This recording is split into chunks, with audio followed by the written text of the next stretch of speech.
So there are several different options when we're talking about implant retained dentures.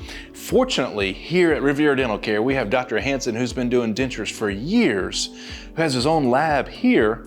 And there's a couple varieties with several implants. We can get it where you can manually snap it in and snap it off at your convenience.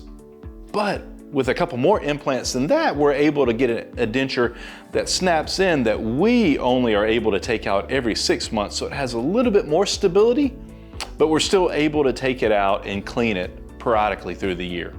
Sometimes we look at putting multiple implants throughout your mouth in order to take crowns, bridges, and cement those on there. It's sometimes what we refer to as a roundhouse, but it's a full arch restoration, prosthesis, that replaces all of your teeth to enable us to give you the smile that you're wanting and desire.